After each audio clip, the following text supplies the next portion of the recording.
السلام عليكم ورحمة الله وبركاته. الشما هركبوني سنين جنة.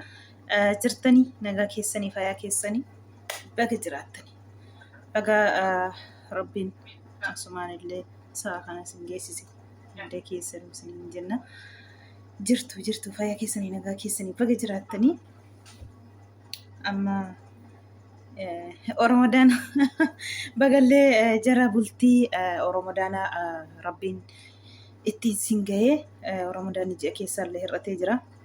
Nama Rabbiin nagaan qabee nagaan hiikuu Rabbiin nu haa taasisu inshaallah. Kan barreen gaddaa jiru barana hin jiru. Kan barreen gaddaa tsoomee akkuma nam tokko barana baay'een sana arguu hin dandeenye. Alhamdulillah Rabbiin immoo ittiin nu haa ga'u. itti deemaa jirra nuti immoo Rabbi jedhe inshaallah jenna. Akkasii namoota garagariitu yuutu Ramadaan ni ga'e, Ramadaan ni dhufe, warri natti gufattanii jiraattan, warran sin gufachiisee jiraate, warri natti aartanii jiraattan, hafootu naa jedha, Rabbiif jedhaati, hafootu naa jedha. Warra jedhaniitu baay'ee tokkotu jiru gamma ufe kuno egaa hafootu naa jedha Ramadaan ni jala ga'e, Ramadaan ni dhufaa jira. Warran sin gufachiise, warran sin tuqe yoon balleessee jiraadhe hafootu naa jedha. Aniin jedhe Rabbiin kan jedhe nama arrabsaati yoo Ramadaan ni ga'uu ifatama nama gaafadha. Gizee kan nama arrabsaa kan jedhe kitaaba isa kamirra jira? Gizee lafaa nama arrabsaati, gizee Ramadaan ni ga'u immoo ifatama gaafadhaa kan jedhu kitaaba isa kamirra jira? Kitaaba isa kamirra inni akka se'ee isinitti odeessu? Hatta utuma amma ifatama isinii godhameeyyuu dhugaa dubbachuuf jechuudha. Utuma amma ifatama isinii ifatuma utuma jettanii amma gaafattanii jechuudha. Oromoo doonuma keessasumas tsoomna jettanii arrabni keessan takka arrana galfatu. Waan akkas ta'eef Rabbi sanatu beeka. Tokkoffaa dhaabaa of ilaalaa bakka jirtan.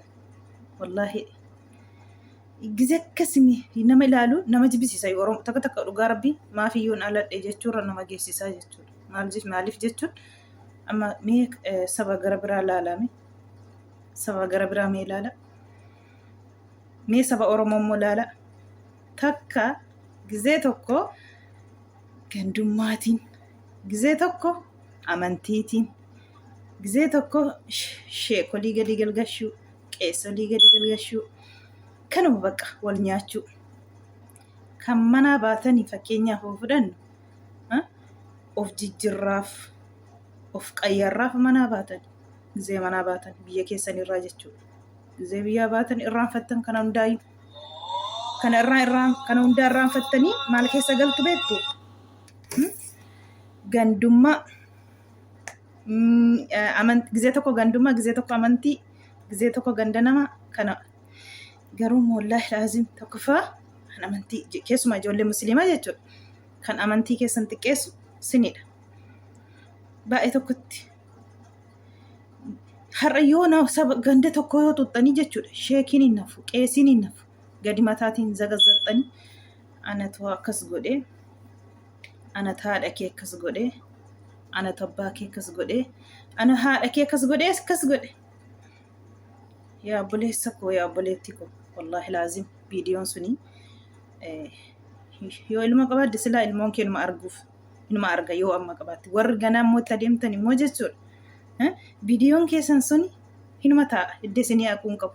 Boru ilmoo keessaniitu argaa jechuudha. Boru ilmoon keessan arguuf teessi. Ilmoon keessaniif ta'a jechuudha viidiyoon sun. Kanaafuu ati hamma haadha namaa arrabsiisitti fakkaata miti.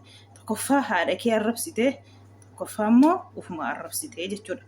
Warri shamarraallee, warri dhiiraallee tokkoffaa haadha kee arrabsitee, tokko immoo haadha keessaa baate kanatti arrabsiteetillee jechuudha. Haati sun itoo hin jiraanne warri dhiiraallee eessarraa baatan? Haadhuma sanarraa baatan. Dubartiinis dhiirris.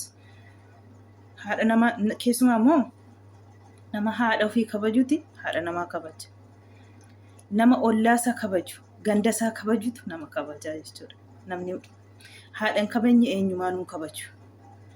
Kanaafuu viidiyoon keessan kun ilma sinii ta'a lafaa akka waan waggaa 100 addunyaa kanarra jiraattanii dhiisaa waan hin taane keessa nama arrabsiina akka hin taanetti. Rabbiin kitaaba irratti gizee lafaallee nama arrabsaa hin jenne hin jiru wallaahi. Haqa ollaa keessanis eeggadhaa jedhe. Hatta akka kitaabi nutti himutti otoo hojjenne nuti hin dandeenye nuti hin hojjenne malee akka quraanarraa haasamu jechuudha. Kun gabaabduudha. Kun eertuudha. Wayyaa akkamii uffatti jechuunuu wallaahi hin ta'uu jedhan. Inni ibidda nama geessa. Kunumtu akkas jechuunuu jechuudha. Nuti ittiin hojjenne malee akka kitaabarraatti otoo deemne bareedaadha. Nuti garuu ittiin hojjenne. Ani isinirra beekee otoo hin ta'in maaliin jibbaa?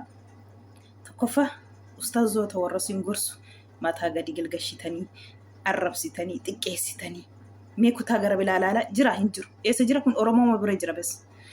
Qanii tokko immoo sheekolii qeessotii akkanarraan ooltu. Yoo boru ganda tokko xuxxan borummoo dhiistanii immoo ganda tokkorra ooltu. Isa siniin fayyadu. Wallaahi siniin fayyadu. Siniin fayyadu. Amma dandeessanitti wallaahi rabbiin sinaa dandeessu nima dandeessu. Amma dandeessanitti biyyaa baatee fi kaawoo kee biyyaa baatee sana yaadadhuuti.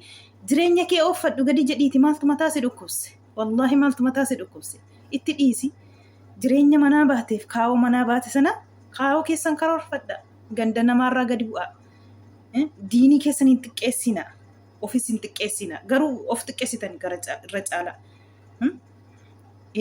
Maaliif dubartummaa keessan hin xiqqeessina. Dhugaa rabbiin sinitti hima wallaahi laazim. Yoo ati of kabaji yoo ani kun of kabaji namni na kabaja. Yoo ani of hin kabaji eenyumtuu nama kabaju. Kanaafuu kabaja keessan eeggadhaa. Kabaja keessan eeggadhaa. Oromodaana keessa guyyaa lafaallee nama arrabsaa han jedhe kitaabni hin jiru. Hin jiru. Guyyaa lafaarre nama tuqiina daangaa namatti hin darbiina akka kitaabni akka quraanarraa nu dubbisamutti gizee adiisa ageenyu jechuudha. Jettee moo dhageessani amma gurri keessan dhagayeef nam tokkorraa dhageessanii darba axxanii nama sana amma addaan baafattanitti illoliina. Gaafadhaa yoo gurri keessan dhagaye. Jecha namaatiin hin deemina nama nuun jedhamee nutti himamaa malee nama arrabsaatii Oromodaanni gizee gahumu dhiifamatama gaafadhaa. Gizee lafaa nama arrabsaa kan jedhu hin jiru. Yeroo hundayyuu eeggadhaa jedhama. Yeroo hundayyuu nama arrabsiina nama xiqqeessina. Gizima hundayyuu haqa eeggadhaa dhugaa dubbadhaa.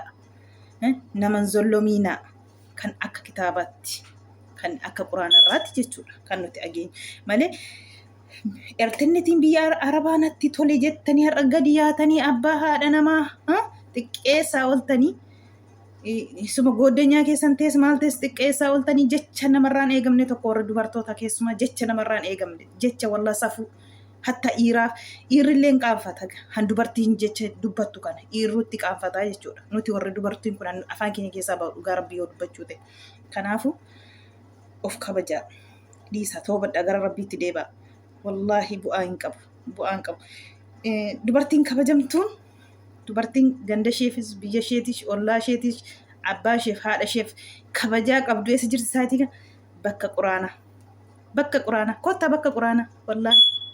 Kota jinnoota sinirraa gadi fageessa wallaahi jinnoonni sinirraa baddi achi keessa yoo galtan kota iddee dhugaa iddee diinii iddee rahaa itti qalbiyaan keessa rahaatti argatu yoo wallee aartanii cannaqamtani deemtanii yoo axxanii markasa sana keessa galtanii aara galfattan kota bakka sana wallaahi rabbi sina haa qabeessu unumaa wajjinii rabbi nu haa qabeessu wallaahi rabbi nu haa qabeessu Oromodaana dhufee bichaa miti Oromodaana toon ta'in gizee lafaayyuu nama tuquun namatti darbuun daangaa namatti darbuun nama xiqqeessuun wajjedhaan jedhu quraanarraa eeggadhaa namaan jedha yeroo hundayyuu Oromodaana bichaaf miti.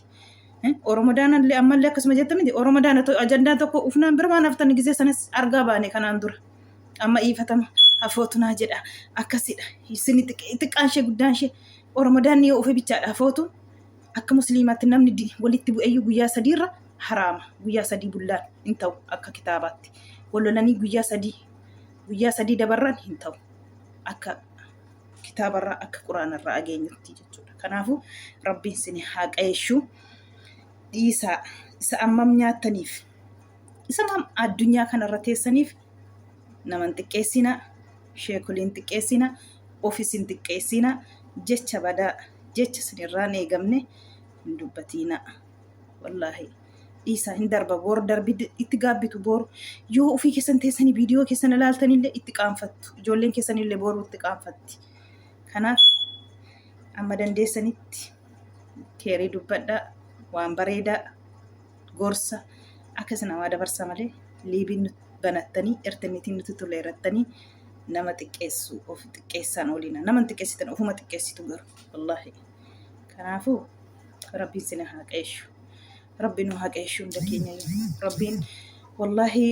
Ramadaana keessa moo bishaan bichaaf nyaata bichaa miti kan soomamu maqa namallee jette goote akkas goote akkas gujette akkas kunillee eegamaa bishaan bichaa miti kunillee eegamaadha Ramadaana bichaa tonte yeroo hundaadha garuu immoo irra caalaan amma namni keenya arrabni hin danda'amu arraba isaa qabachuu hin danda'u bishaanii fi mi'aan bichaa miti waan hundarra haraamarraas of eeguudha bakka hin taanetti argamullee of eeguudha akka soomni keessan rabbiin sinii taqabbaluufi jechuudha rabbiin nagaan ittiin ga'ee nu qabsiisee nagaan nu haa iskisu kanaafuu of eeggadhaa warri dubartootaa keessumaa adaba godhadhaa rabbiin kabaja isinitti taawwaru kabaja godhadhaa isiniin jedha anumaa wajjiniinu nama qaanfachiisa kan dubartiin keenya internetii nutti toleera jettee gadi baatee tokko irraa liibii banattanii dubbachaa ooltanii baay'ee tokko lafee nama cabsaa sinirraa hin bareedu dhiisaa toobadhaa gara rabbiitti deeba toobaan har'a toobuman daaqoo taate toobaan keessan boru achuma jirtu sheekoliin illee dura sheekoliin sin gorsite karaa dhagaama illee durallee gizeeraa mataa jechuudha amma sheekoliin maaf akkas goota yoo siniin jedhan boru mataa gadi galgalee haadhaaf abbaasaatu arrabsamu garatti namni wallaahi kuni mallattoo qiyamaati rabbiin illee ol nurraa qabu qiyamaa iyyaati siniin jedha akkas fakkaataa sinirra beekee toon ta'in garuu nama aarsa gizee akkas dhagaani namaan obsisiisuu man dubbadhe rabbiin nu haqeessu rabbiin illee Ramadaana dhufe keeriitiin gammachiitiin hundi keenyatti nu haa ga'u siniin jedha assalaamu alaykum wa rahmatullahi wa barakaatuh